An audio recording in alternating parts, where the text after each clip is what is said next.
महान दार्शनिक अरस्तु ने कहा था कि मनुष्य एक सामाजिक प्राणी है। समाज के बिना या तो भगवान या दानव रह सकते हैं।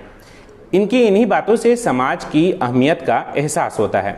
जोहार, मैं हूं शमीम अहमद और इस वक्त हमारे साथ मौजूद हैं आईसेक्ट विश्वविद्यालय के समाज शास्त्र विभाग के सहायक प्राध्यापक शिव कुमार। इनसे समाज शास्त्र से जुड़े कई अहम बिंदुओं पर बात होगी। तो सबसे पहले सर, आपका बहुत बहुत स्वागत है। धन्यवाद।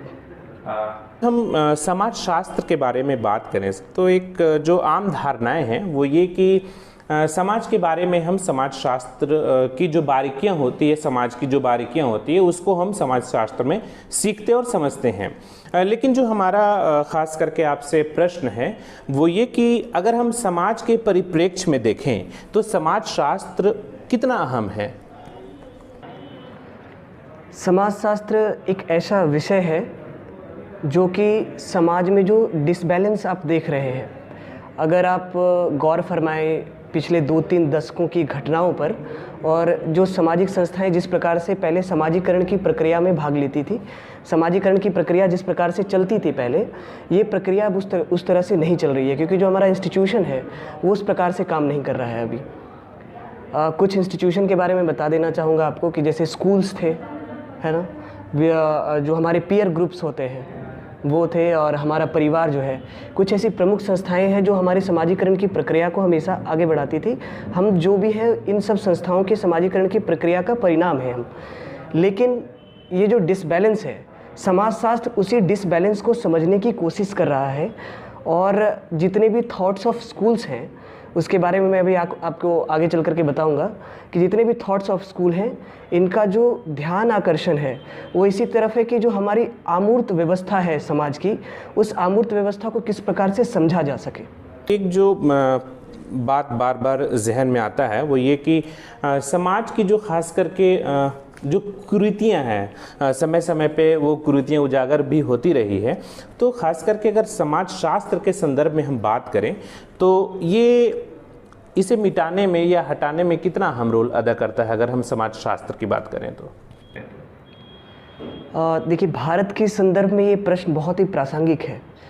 भारत एक ऐसी सांस्कृतिक व्यवस्था वाला देश है जो सांस्कृतिक व्यवस्थाएं चली आ रही होती हैं उसको ब्रेक करने में, जो परंपराएं चली आ रही हैं उसको तोड़ना बहुत कठिन है, क्योंकि सामाजिक स्वीकारोक्ति बहुत बड़ी इंपॉर्टेंट चीज़ होती है।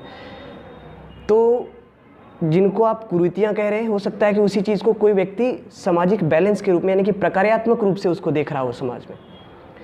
तो जो हमारी सरकारी संस्थाएं हैं जैसे कि सुप्रीम कोर्ट और जो हमारा कॉन्स्टिट्यूशन है, वो जिन चीज़ों को संवैधानिक मानता है और जो नैतिक रूप से संवैधानिक है जो चीज़ें, उनका संशोधन करके, यानी कि हमारा कहने का तात्पर्य यह है कि जो वास्तविक चीज़ें हैं, जो वास्तव में नैतिकता के आधार पर, नैतिकता के धरातल पर सटीक बैठती हो, वैसी चीज़ों का हस्तांतरण जो है संस्कृति के हिसाब से होनी चाहिए। जैसे कि अभी आप लोगों ने बोला कि सामाजिक कुरीतियों की बात करी आपने, जैसे बहुत सारी ऐसी कुरीतियाँ बहुत लंबे समय से चली आ रही हैं। जैसे अभी दहेज प्रथा की अगर बात करें तो ये कॉन्स्टिट्यूशनल अमेंडमेंट हो चुके हैं इसमें, लेकिन सामाजिक स्वीकृति इसको कितनी मिली है ये अभी भी प्रश्नों के घेरे में है। ये भारतीय कल्चर से संबंधित बात लगातार की जाती है, वो ये कि जो भारतीय हमारी सभ्यता और संस्कृति रही है वो कई बार ऐसा लगता है कि पश्चिमी सभ्यता से प्रभावित हो रही है, और कई बार ऐसा कई लोग भी मानते हैं कि हम अपने जो संस्कृति है ये सभ्यता से थोड़े भटक से जाते हैं। तो इस समाज शास्त्र के अगर संदर्भ में हम बात करें तो यह जो विषय है, खास करके इसकी जो समाज में एक पहुंच है, वो भारतीय संस्कृति को बचाने में कितना अहम रोल अदा करती है, ये हम आपसे जानना चाहते हैं। देखिए, इसमें 2 एस्पेक्ट मैं आपके साथ साझा करना चाहूँगा। सबसे पहला हमारा यह है कि जो सांस्कृतिक हस्तांतरण की प्रक्रिया जो होती है, सांस्कृतिक हस्तांतरण से तात्पर्य है कि जो चीज़ें हमने अपनी पिता से सीखा और जो हमारे पिता ने हमारे दादाजी से सीखा, ये सांस्कृतिक हस्तांतरण की प्रक्रिया किस प्रकार से चल रही है। प्रारंभ में मैंने ये चीज़ें बताई थी आपको कि जो हमारा इंस्टीट्यूशन है, सोशल इंस्टीट्यूशन जो है, वो अब सही तरीके से काम नहीं कर पा रहा, और जो वेस्टर्नाइजेशन का प्रोसेस जो है, जिसको हम लोग पश्चिमीकरण की प्रक्रिया कहते हैं, तो वो जो पश्चिमीकरण की जो प्रक्रिया हमारी है उसका अंधानुकरण एक तरह से आप देख सकते हैं। कुछ ऐसी चीज़ें जो रैशनल चीज़ें हैं उसको अडेप्ट करना, वो हमें, मेरे हिसाब से वो प्रकार्यात्मक है, समाज में वो प्रकार्यात्मक रोल निभाती है। लेकिन ऐसी चीज़ें जो समाज में डेविएंस उत्पन्न करे, जो हमारी सामाजिक प्रकृति के विपरीत हो, उन चीज़ों का समाज में आना शायद ये एक तरह से अप्रासंगिक है। तो एक हमारा प्रश्न है वो ये कि अगर हम आज के युवाओं के मद्देनज़र करें तो समाज शास्त्र में रुचि रखने वाले युवा अगर इस ओर आगे बढ़ते हैं तो, क्योंकि आप तो जानते ही हैं कि पढ़ने के बाद एक लक्ष्य होता है करियर, तो करियर को लेकर के यह विषय कितना महत्वपूर्ण है और आगे जा कर के कितनी संभावनाएं बनती हैं करियर की? ये भी बहुत इम्पॉर्टेंट क्वेश्चन है, क्योंकि जो अर्थ की प्रधानता है उसमें ये बहुत इम्पॉर्टेंट हो जाता है वर्तमान समय में। एक करियर के रूप में अगर देखें तो जो सरकारी योजनाएं चल रही हैं अभी, उन योजनाओं का सही रूप से क्रियान्वयन में समाजशास्त्रियों की बहुत इम्पॉर्टेंट भूमिका होती है, सबसे पहली चीज़। दूसरी चीज़ यह है कि बहुत सारे जो आप कह सकते हैं आंगनबाड़ी सेविकाओं में जो एसडीपीओ का जो पोस्ट होता है, उस एसडीपीओ के पोस्ट में ऐसे लोग जो समाजशास्त्र में स्नातक या स्नातकोत्तर करके बैचलर या स्नातकोत्तर करके जाते हैं, उनकी मांग ज़्यादा होती है। दूसरा ये है कि जो एडहॉक पे जो चीज़ें अभी आपको दिख रही है, जो प्रधानमंत्री की जो योजनाएं चल रही हैं, उन योजनाओं में जो ब्लॉक कोऑर्डिनेटर होते हैं, डिस्ट्रिक्ट कोऑर्डिनेटर होते हैं, उन सब चीज़ों के लिए जो है समाजशास्त्र से जुड़े हुए जो लोग होते हैं उनकी मांग ज़्यादा होती है। इसके बाद जो तीसरा और सबसे इम्पॉर्टेंट मेरे हिसाब से है वो यह है कि एक प्रोफेशन के रूप में समाजशास्त्र का किस प्रकार से इस्तेमाल कर सकते हैं। तो प्रोफेशन के रूप में इस तरह से कि आप प्रोफेसर के रूप में, एक व्याख्याता के रूप में, और एक व्याख्याता के रूप में आपका रोल सबसे ज़्यादा अहम समाजशास्त्र पढ़ाने के बाद ये इसलिए हो जाता है कि आप नर्चर करते हैं आगे आने वाली पीढ़ी को। ये बहुत इम्पॉर्टेंट एस्पेक्ट है। अच्छा, बात समाज की हो चली है, समाजशास्त्र की हो चली है, तो एक और पाठ्यक्रम जो मैं देखता हूँ सोशल वर्क काफ़ी चलन में है और उसमें कई जगहों पे बीएसडब्ल्यू या एमएसडब्ल्यू जैसे कोर्स चलाए जा रहे हैं। आईसेक्ट विश्वविद्यालय के अगर हम संदर्भ में बात कर लें तो आईसेक्ट विश्वविद्यालय में क्या इस तरीके का कोई कोर्स है, और अगर है तो ये दरअसल है क्या, अगर हमारे विद्यार्थियों को बताएं तो? इससे पहले मैं इसका संक्षिप्त परिचय आपके समक्ष रखना चाहूँगा और आपके दर्शकों के समक्ष रखना चाहूँगा। समाज कार्य इसको कहते हैं हिंदी में हम लोग, मास्टर ऑफ सोशल वर्क।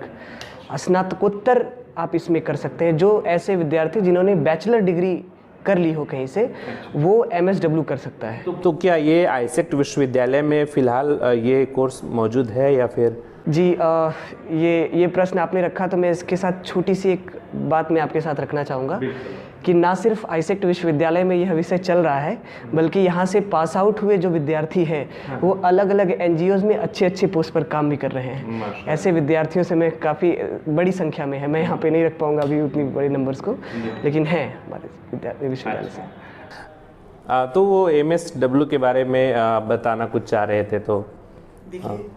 अभी समाज कार्य की जब बात करते हैं तो उसमें एनजीओ का बहुत इंपॉर्टेंट रोल होता है, जिसको हम लोग, उसका अगर फुल फॉर्म में आपके साथ रखूँ तो नॉन गवर्नमेंटल ऑर्गेनाइजेशन। ये देखिए इतनी बड़ी जनसंख्या है हमारी भारत की, 135 करोड़ की जनसंख्या है, और इस 135 करोड़ की जनसंख्या को सेवा प्रदान करना, 135 करोड़ की जनसंख्या को 30 करोड़ की जनसंख्या को सर्व कर पाना, ये शायद हमारे सरकारी तंत्र के लिए पॉसिबल नहीं हो पाएगा, है ना। तो उसके लिए एनजीओज़ की जो भूमिका होती है बहुत इम्पॉर्टेंट हो जाती है, और उस एनजीओज़ में ऐसे लोगों की आवश्यकता होती है जो कि कुशल हो और जिनको प्रबंधन का ज्ञान हो अच्छे तरीके से, कि किस प्रकार से सामाजिक समस्याओं का प्रबंधन किया जा सके।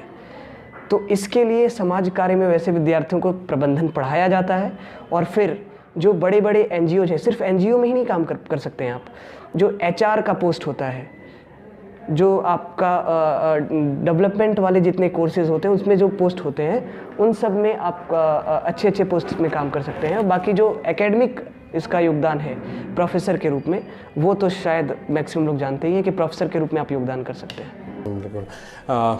तो ये थे हमारे साथ आईसेक्ट विश्वविद्यालय के समाजशास्त्र के सहायक प्राध्यापक शिव कुमार, जिन्होंने साफ तौर पर यह बताया कि समाज शास्त्र एक जो विषय है उसमें करियर की अपार संभावनाएं हैं और यही वजह है कि कई विद्यार्थी इसे लेकर उच्च शिक्षा प्राप्त कर रहे हैं और अपने करियर को एक नई उड़ान दे रहे हैं। साथ ही इन्होंने MSW जैसे विषय की भी जिक्र करी और उसमें भी उन्होंने बताया कि आईसेक्ट विश्वविद्यालय में पढ़ाए जाने वाले छात्र जो यहाँ से पढ़ करके निकले हैं वह कई नामचीन NGOs में काम कर रहे हैं और अपने भविष्य को नई उड़ान दे रहे हैं। तो इस खास कार्यक्रम में आज के लिए बस इतना ही। फिर अगले कार्यक्रम में मुलाकात होगी, तब तक के लिए धन्यवाद।